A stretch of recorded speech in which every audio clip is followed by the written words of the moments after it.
ನಮಸ್ತೆ ವೀಕ್ಷಕರೇ, ನ್ಯೂಸ್ 18 ಡಿಜಿಟಲ್ಗೆ ಸ್ವಾಗತ. ನಾನು ನಿಮ್ಮ ಮುನಿರಾಜು. ನಟ ದರ್ಶನ್ ಸಂಬಂಧಪಟ್ಟಂತೆ ಈ ಒಂದು ರೇಣುಕಾಸ್ವಾಮಿ ಕೊಲೆ ಏನಾಗಿದೆ, ಈ ಒಂದು ಕೊಲೆಗೆ ಸಂಬಂಧಪಟ್ಟಂತೆ ಈಗ ಪೊಲೀಸರು ತನಿಖೆಯನ್ನ ಮತ್ತಷ್ಟು ಚುರುಕಾಗಿ ಮಾಡ್ತಾ ಇದ್ದಾರೆ. ಇದೇ ವೇಳೆ ಪೊಲೀಸರು ಮತ್ತೊಂದು ಹೊಸ ಅಸ್ತ್ರವನ್ನ ಈ ಒಂದು ಪ್ರಕರಣದಲ್ಲಿ ಪ್ರಯೋಗ ಮಾಡಲು ಕೂಡ ಮುಂದಾಗಿದ್ದು, ಈ ಒಂದು ಪ್ರಕರಣದ ವಿಚಾರಣೆಗೋಸ್ಕರ ಒಂದು ಪ್ರತ್ಯೇಕ ಕೋರ್ಟನ್ನು ಸ್ಥಾಪನೆ ಮಾಡಬೇಕು ಅಂತೇಳಿ ಸರ್ಕಾರಕ್ಕೆ ಒಂದು ಮನವಿಯನ್ನ ಸಲ್ಲಿಕೆ ಮಾಡೋದಕ್ಕೂ ಕೂಡ ಮುಂದಾಗಿದ್ದಾರೆ. ಏನು ರೇಣುಕಾಸ್ವಾಮಿ ಕೊಲೆಗೆ ಸಂಬಂಧಪಟ್ಟಂತೆ ಈಗಾಗಲೇ ಸಾಕಷ್ಟು ಸಾಕ್ಷಿಗಳನ್ನ ಸಂಗ್ರಹ ಮಾಡಿದ್ದಾರೆ, ಮತ್ತೆ ನೂರಾರು ವಿಟ್ನೆಸ್ಗಳನ್ನು ಕೂಡ ಪೊಲೀಸರು ಪತ್ತೆ ಮಾಡಿರೋದು. ಆದ್ರಿಂದ ಇದೊಂದು ದೊಡ್ಡ ಮಟ್ಟದ ಒಂದು ಸಾಕ್ಷಿಗಳನ್ನ ಸಂಗ್ರಹ ಮಾಡಿರುವಂತಹ ಕೇಸ್ ಆಗಿರೋದ್ರಿಂದ ಈ ಒಂದು ಪ್ರಕರಣದ ತನಿಖೆ ಮತ್ತೆ ವಿಚಾರಣೆ ಸಲುವಾಗಿ ಒಂದು ಪ್ರತ್ಯೇಕ ಕೋರ್ಟ್ ಅನ್ನು ಸ್ಥಾಪನೆ ಮಾಡಬೇಕು ಅಂತೇಳಿ ಈಗ ನಗರ ಪೊಲೀಸರು ಒಂದು ಸರ್ಕಾರಕ್ಕೆ ಮನವಿಯನ್ನ ಕೊಡೋದಕ್ಕೂ ಕೂಡ ಮುಂದಾಗಿದ್ದಾರೆ. ಯಾಕಂದ್ರೆ ಈ ಒಂದು ಪ್ರಕರಣದ ವಿಚಾರಣೆ ಆದಷ್ಟು ಬೇಗ ವಿಚಾರಣೆ ಆಗಬೇಕು, ಮತ್ತೆ ಆರೋಪಿಗಳಿಗೆ ಶಿಕ್ಷೆ ಆಗಬೇಕು ಅಂತೇಳಿ ಪೊಲೀಸರು ಈಗ ಒಂದು ಮಹತ್ವದ ನಿರ್ಧಾರವನ್ನು ತೆಗೆದುಕೊಂಡಿದ್ದು, ಅದಕ್ಕಾಗಿ ಈಗ ಈ ಒಂದು ಕೇಸ್ನ ವಿಚಾರಣೆ ಸಲುವಾಗಿ ಒಂದು ಫಾಸ್ಟ್ ಟ್ರ್ಯಾಕ್ ಕೋರ್ಟ್ ಆಗಲಿ ಅಥವಾ ಒಂದು ಸ್ಪೆಷಲ್ ಕೋರ್ಟ್ ಅನ್ನ ಸ್ಥಾಪನೆ ಮಾಡಿಕೊಡ್ಬೇಕು ಅಂತೇಳಿ ಈಗ ಸರ್ಕಾರಕ್ಕೆ ಒಂದು ನಗರ ಪೊಲೀಸರು ಒಂದು ಮನವಿಯನ್ನ ಕೂಡ ಮಾಡ್ತಾ ಇದ್ದಾರೆ. ಈ ಹಿಂದೆಯೇ ಈ ಬಗ್ಗೆ ಒಂದು ಮನವಿಯನ್ನ ಪೊಲೀಸರು ಮಾಡಿಕೊಂಡಿದ್ರು. ಆದ್ರೆ ಸರ್ಕಾರ ಈ ಒಂದು ಪ್ರಕರಣದ ತನಿಖೆ ಪೂರ್ಣ ಆಗಲಿ ಮತ್ತೆ ಚಾರ್ಜ್ ಶೀಟ್ ಅನ್ನ ಸಲ್ಲಿಕೆ ಆದ ಬಳಿಕ ಇದನ್ನ ಪರಿಗಣನೆ ಮಾಡಬಹುದು ಅಂತೇಳಿ ಈ ಒಂದು ಪ್ರಸ್ತಾವನೆಯನ್ನ ವಾಪಸ್ ಕಳಿಸಿರ್ತಾರೆ. ಇದೀಗ ಈ ಒಂದು ತಿಂಗಳ ಅಂತ್ಯಕ್ಕೆ ಈ ಒಂದು ಪ್ರಕರಣಕ್ಕೆ ಸಂಬಂಧಪಟ್ಟಂತೆ ಚಾರ್ಜ್ ಶೀಟ್ ಅನ್ನ ಸಲ್ಲಿಕೆ ಮಾಡೋದಕ್ಕೆ ಪೊಲೀಸರು ಕೂಡ ಒಂದು ಸಿದ್ಧತೆಗಳನ್ನ ಮಾಡ್ಕೊಳ್ತಾ ಇರೋದ್ರಿಂದ ಈಗ ಮತ್ತೆ ಈ ಒಂದು ವಿಶೇಷ ಕೋರ್ಟ್ ಅನ್ನ ಸ್ಥಾಪನೆ ಮಾಡುವಂತಹ ಪ್ರಸ್ತಾವನೆ ಮುಂದಕ್ಕೆ ಬಂದಿದ್ದು, ಈಗ ಮತ್ತೊಮ್ಮೆ ಸರ್ಕಾರಕ್ಕೆ ಮನವಿಯನ್ನ ಸಲ್ಲಿಕೆ ಮಾಡಿ ಆ ಮೂಲಕ ವಿಶೇಷ ಕೋರ್ಟ್ ಅನ್ನ ಸ್ಥಾಪನೆ ಮಾಡಬೇಕು ಅಥವಾ ಈ ಒಂದು ಪ್ರಕರಣದ ವಿಚಾರಣೆಗೆ ಫಾಸ್ಟ್ ಟ್ರ್ಯಾಕ್ ಕೋರ್ಟ್ ಅನ್ನ ವ್ಯವಸ್ಥೆ ಮಾಡಬೇಕು ಅಂತೇಳಿ ಈಗ ಮನವಿಯನ್ನ ಮಾಡೋದಕ್ಕೆ ಕೂಡ ಈಗ ಪೊಲೀಸರು ಮುಂದಾಗಿದ್ದಾರೆ. ಯಾಕಂದ್ರೆ ಈ ಒಂದು ಕೊಲೆಗೆ ಸಂಬಂಧಪಟ್ಟಂತೆ ಈಗಾಗಲೇ ಬಹು ದೊಡ್ಡ ಮಟ್ಟದಲ್ಲಿ ಪೊಲೀಸರು ಸಾಕ್ಷ್ಯಗಳನ್ನು ಸಂಗ್ರಹ ಮಾಡಿದ್ದಾರೆ, ಮತ್ತೆ ಸಾಕಷ್ಟು ಮಂದಿಯನ್ನ ವಿಚಾರಣೆ ಕೂಡ ಮಾಡಿ ಅವರ ಹೇಳಿಕೆಗಳನ್ನು ಕೂಡ ಪಡ್ಕೊಂಡಿದ್ದಾರೆ. ಮತ್ತೆ ಇದೇ ವೇಳೆ ಏನು ನ್ಯಾಯಾಧೀಶರ ಮುಂದೆ ಸುಮಾರು 19ಕ್ಕೂ ಹೆಚ್ಚು ಜನರ ಒಂದು 164 ಸ್ಟೇಟ್ಮೆಂಟ್ ಕೂಡ ಆಗಿದೆ.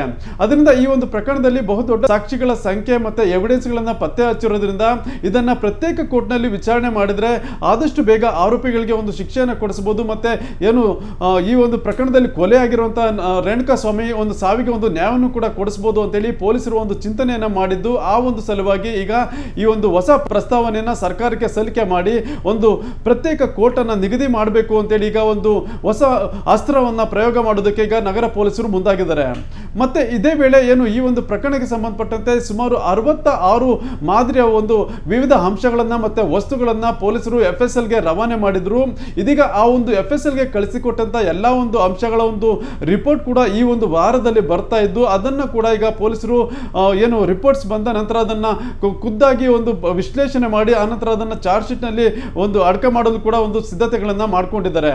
ಏನು ಈ ಒಂದು ಕೊಲೆಗೆ ಸಂಬಂಧಪಟ್ಟಂತೆ ಏನು ಘಟನಾ ಸ್ಥಳದಲ್ಲಿ ಪತ್ತೆಯಾಗಿರುವಂತಹ CCTV ಇರ್ಬೋದು, ಮತ್ತೆ ರಕ್ತದ ಕಲೆಗಳಿರ್ಬೋದು, ಮತ್ತೆ ಆರೋಪಿಗಳು ಧರಿಸಿದಂಥ ಬಟ್ಟೆಗಳಿರ್ಬೋದು, ಮತ್ತೆ ಚಪ್ಪಲಿ ಮತ್ತೆ ಶೂಸ್ ಇರ್ಬೋದು, ಮತ್ತೆ ಆರೋಪಿಗಳ ಒಂದು ಮನೆ ಬಳಿ ಇದ್ದಂಥ ಒಂದು CCTV ಫುಟೇಜಸ್ ಏನಿದೆ ಅವು ಇರ್ಬೋದು, ಮತ್ತೆ ಮೃತದೇಹವನ್ನು ಎಸೆದು ಹೋಗಿದ್ದಂಥ ಒಂದು ರಾಜಕಾಲುವೆ ಬಳಿ ಇರುವಂಥ CCTV ಏನಿದೆ, ಈ ಎಲ್ಲ ವಸ್ತುಗಳನ್ನ ಮತ್ತೆ CCTVಗಳನ್ನ ಸಂಗ್ರಹ ಮಾಡಿ ಅವುಗಳನ್ನ FSL ಗೆ ರವಾನೆ ಮಾಡಿದ್ರು.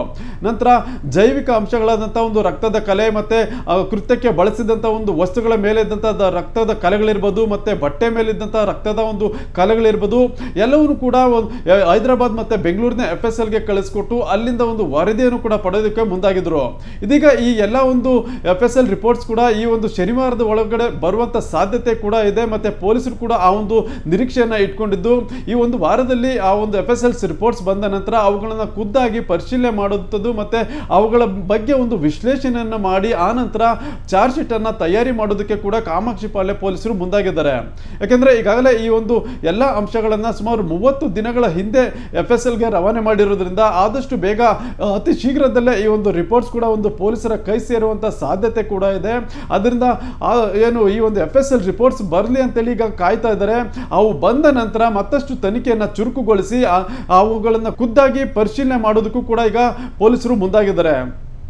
ಅದರಿಂದ ಏನು ರೇಣುಕಾಸ್ವಾಮಿ ಕೊಲೆಗೆ ಸಂಬಂಧಪಟ್ಟಂತೆ ಈಗಾಗಲೇ ಬೇರೆ ಬೇರೆ ಆಯಾಮಗಳಲ್ಲಿ ಪೊಲೀಸರು ಸಾಕಷ್ಟು ಒಂದು ತನಿಖೆಯನ್ನ ಮಾಡಿದ್ದಾರೆ, ಮತ್ತೆ ಸುಮಾರು ಜನರನ್ನ ವಿಚಾರಣೆಯನ್ನ ಮಾಡಿ ಅವರ ಒಂದು ಹೇಳಿಕೆಗಳನ್ನು ಕೂಡ ದಾಖಲು ಮಾಡಿಕೊಂಡಿದ್ದಾರೆ.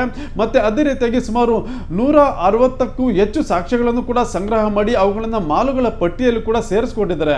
ಈ ಎಲ್ಲಾ ಅಂಶಗಳನ್ನ ಏನು ತ್ವರಿತಗತಿಯಲ್ಲಿ ಪೂರ್ಣಗೊಳಿಸಿ ಇದನ್ನ ಒಂದು ಪ್ರತ್ಯೇಕ ಕೋರ್ಟ್ ಅಲ್ಲಿ ಒಂದು ಪ್ರಕರಣವನ್ನು ವಿಚಾರಣೆಗೆ ಒಳಪಡಿಸಿದರೆ ಆದಷ್ಟು ಬೇಗ ಆರೋಪಿಗಳಿಗೂ ಕೂಡ ಒಂದು ಶಿಕ್ಷೆ ಆಗಬಹುದು. ಮತ್ತೆ ಇದರ ಒಂದು ಸುದೀರ್ಘ ವಿಚಾರಣೆ ಮಾಡೋದಕ್ಕೂ ಕೂಡ ಒಂದು ಅನುಕೂಲ ಆಗುತ್ತೆ ಅಂತೇಳಿ ಈಗ ಪೊಲೀಸರು ಈ ಒಂದು ನಿರ್ಧಾರಕ್ಕೆ ಬಂದಿದ್ದು, ಒಂದು ಪ್ರತ್ಯೇಕ ಕೋರ್ಟ್ ಅನ್ನ ಒಂದು ವ್ಯವಸ್ಥೆ ಮಾಡಬೇಕು, ಅಂದ್ರೆ ಸ್ಪೆಷಲ್ ಕೋರ್ಟ್ ಆಗಲಿ ಒಂದು ಫಾಸ್ಟ್ ಟ್ರ್ಯಾಕ್ ಕೋರ್ಟ್ ಆಗಲಿ ಈ ಒಂದು ಪ್ರಕರಣದ ವಿಚಾರಣೆಗೆ ಒಂದು ವ್ಯವಸ್ಥೆಯನ್ನ ಮಾಡಿಕೊಡ್ಬೇಕು ಅಂತೇಳಿ ಸರ್ಕಾರಕ್ಕೆ ಮನವಿಯನ್ನ ಮತ್ತೊಮ್ಮೆ ಮಾಡೋದಕ್ಕೆ ಈಗ ಪೊಲೀಸರು ಮುಂದಾಗಿದ್ದು, ಆದಷ್ಟು ಬೇಗ ಈ ಒಂದು ಚಾರ್ಜ್ ಶೀಟ್ ಸಲ್ಲಿಕೆ ಆದ ನಂತರ ಈ ಒಂದು ಹೊಸ ಕೋರ್ಟ್ ಕೂಡ ಸ್ಥಾಪನೆ ಆಗುವಂತ ಸಾಧ್ಯತೆ ಇದ್ದು, ಅಲ್ಲಿ ಈ ಒಂದು ಪ್ರಕರಣದ ವಿಚಾರಣೆಗೆ ಬರುವಂತ ಸಾಧ್ಯತೆ ಕೂಡ ಇದೆ.